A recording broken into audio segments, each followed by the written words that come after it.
Oh non, écoutez, je n'ai pas envie de jouer, je vous assure. Joyeux anniversaire, mes vœux les plus sincères, que ce beau présent vous rende riche et content. Ah, elle y a pensé. Elle y a pensé. Oh, Cynthia, ma biche.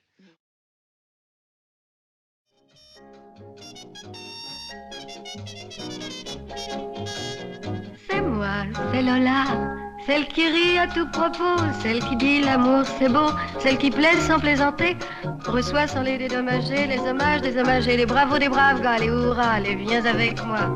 Celle qui rit de tout cela, qui veut plaire et s'en tenir là, c'est moi, c'est Lola.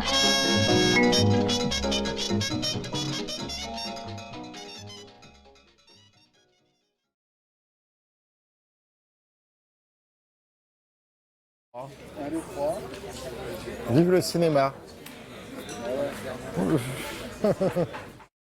Alors le cinéma, le patrimoine cinématographique est presque aussi ancien que le cinéma lui-même. C'est quelque chose qui a été imaginé, envisagé dès les origines du cinéma, mais évidemment à l'époque il n'y avait pas beaucoup de films. Donc en fait c'est apparu dans les années 20 et dans les années 30 du XXe siècle bien sûr, où on a commencé à imaginer qu'il pouvait y avoir des films classiques, c'est-à-dire des films qui pouvaient aider les cinéastes du futur à apprendre des choses dans les films du passé pour pouvoir faire des films meilleurs. Et finalement, le patrimoine a évidemment beaucoup évolué depuis, il s'est enrichi de toute l'histoire du cinéma, mais c'est un ensemble, c'est l'ensemble des films anciens, d'où qu'ils viennent, où qu'ils soient produits, et qui sont aujourd'hui conservés dans les cinémathèques et dans les archives du film. Donc on peut dire que la France joue un rôle en la matière, puisque le CNC qui est représenté à Jindou, avec le partenariat qu'on a noué depuis de nombreuses années avec eux, conserve un très grand nombre de films. Et la Cinémathèque de Toulouse aussi est une des grandes cinémathèques nationales, présente à Toulouse depuis maintenant plus de 50 ans. Et elle est aussi partenaire du patrimoine cinématographique à Jindou depuis 1986, puisque la Cinémathèque de Toulouse était présente dès la deuxième année du festival.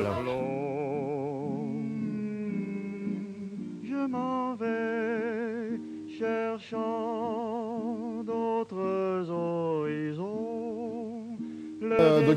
Conserver des films, c'est pas seulement les stocker sur des étagères. Alors en plus aujourd'hui, conserver des disques durs sur des étagères ne sert pas à grand chose. C'est aussi restaurer les copies anciennes, c'est les numériser. C'est aussi effectuer un certain nombre d'opérations sur les films pour qu'ils retrouvent leur éclat d'antan, pour que le son soit restauré, pour que l'image soit meilleure, parce que l'image se dégrade parce que la pellicule se dégradait. Et d'ailleurs, un certain nombre des films qui sont programmés ici à Jindou, on y est attentif tous les ans. Il peut s'agir de films qui sont en quelque sorte, j'ose dire, dans leur jus, c'est-à-dire des copies d'origine, mais il peut s'agir de films restaurés. Par exemple, le film que nous avons passé à Marmignac en Hors-les-Murs, qui était La prisonnière du désert de John Ford, était une copie restaurée. Et Laurence Zarabi, qui va passer vendredi soir à Jindou pour la traditionnelle soirée patrimoine du festival, est une copie restaurée magnifique de toute beauté que j'incite tous les spectateurs de cette émission à venir voir. Alors pour ce qui concerne cette question des couleurs ou du noir et blanc, c'est dans le processus de restauration une phase qui existe aussi lorsque l'on produit des films qui s'appelle l'étalonnage. Alors certains films en couleur ont conservé leur couleur d'origine lorsqu'il s'agissait de certains procédés qui n'ont pas bougé. Je pense en particulier au Technicolor qui est un procédé qui n'a pas bougé. D'autres films subissent en effet une évolution due au temps qu'on appelle le virage des couleurs. C'est des copies qui deviennent toutes rouges, toutes rose, rouge, puis magenta.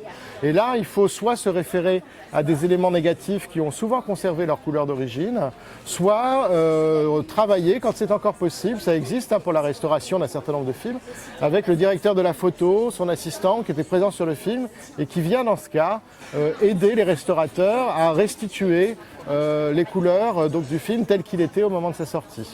Ça peut marcher aussi bien avec le noir et blanc, bien entendu. Le numérique permet des choses que ne permettait pas l'argentique jusqu'au début du XXIe siècle. Le numérique permet finalement de faire un film dans un état qu'il n'a jamais connu auparavant, si vous voulez. Alors là, en effet, c'est un risque que le restaurateur doit éviter, c'est un écueil qu'il doit éviter, c'est-à-dire ne pas sur-restaurer le film, ne pas construire, fabriquer finalement un film restauré qui soit totalement différent de celui qu'avaient vu les spectateurs de l'époque, quand bien même, je suis bien d'accord avec vous, le regard du public a évolué. Mais ça, je crois que ça fait partie aussi en fait de la restauration, et là c'est un point commun avec tout autre patrimoine, un patrimoine pictural, un patrimoine monumental ou architectural, que de tenter de restituer un bâtiment, une œuvre picturale ou un film, conformément à la manière dont il était vu à l'époque où il a été présenté pour la première fois au public. Что ты знаешь, монах, кроме своей часовни? Выйди на свет Божий, оглянись. Властолюбцы карабкаются вверх по трупам, как по ступенькам. Alors aujourd'hui, en fait, la restauration des films se passe essentiellement dans le cadre d'une commission de numérisation dans laquelle, qui a été initiée par le CNC et qui permet de remettre à disposition du public des films qui n'étaient accessibles que sous forme de pellicule, hein, en 35 mm ou en 16 mm. Et cette commission de numérisation permet de débloquer en partie des fonds publics et en partie sur fonds privés un certain nombre de sommes d'argent pour pouvoir numériser et par conséquent restaurer des films qui puissent être à nouveau distribués dans les salles aujourd'hui qui pour la plupart n'ont plus de projecteurs 35 mm. Mais c'est plusieurs dizaines de films qui sont ainsi restaurés par an et ceci succède à une entreprise très importante qui a eu lieu dans les années 90 et au début des années 2000 qui était une entreprise de sauvegarde des films les plus anciens du patrimoine français, ce qu'on appelait les films sur support nitrate, qui étaient des films sur support inflammable et que le ministre de la Culture de l'époque, Jack Land, avait donc décidé de sauver, à l'appel d'ailleurs d'un certain nombre d'acteurs du patrimoine cinématographique à l'époque, en débloquant des fonds publics pour la sauvegarde et la restauration de ces films qui ont été produits en France jusqu'en 1953.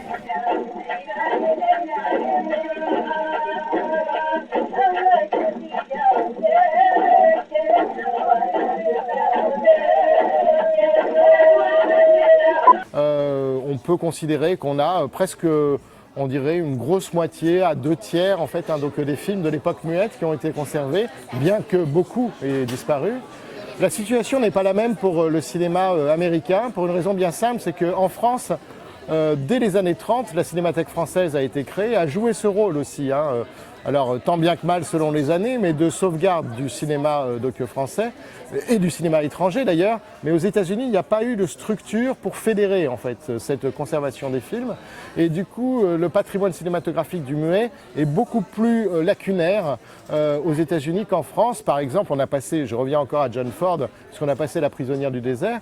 Il n'y a plus que très peu des films muets de John Ford, qu'on a tourné plusieurs dizaines, qui sont aujourd'hui conservés. Et chose intéressante, c'est que par exemple, un des films muets de John Ford qui s'appelle Bucking Broadway, qui est un des premiers films qu'il ait réalisé sous le nom de Jack Ford en 1917, est un film dont la copie a été retrouvée au CNC et pas aux États-Unis. Donc ça, c'est quand même assez intéressant de voir que là, l'institution française de conservation a vraiment joué un rôle dans la sauvegarde de ces films. Très bonne question. C'est-à-dire qu'il y a un vrai problème de conservation du support numérique aujourd'hui, hein, qui n'est pas un support pérenne. Le film ne l'était pas, mais dans de très bonnes conditions, on pouvait conserver un film jusqu'à 200 ans. Aujourd'hui, on sait qu'un support numérique, c'est 5 ans, 10 ans, 15 ans.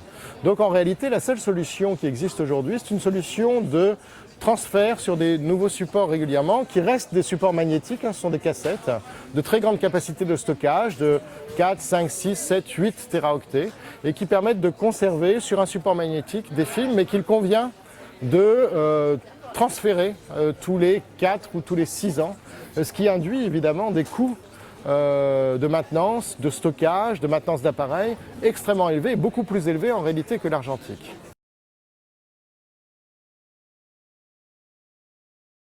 Qu'est-ce que le cinéma?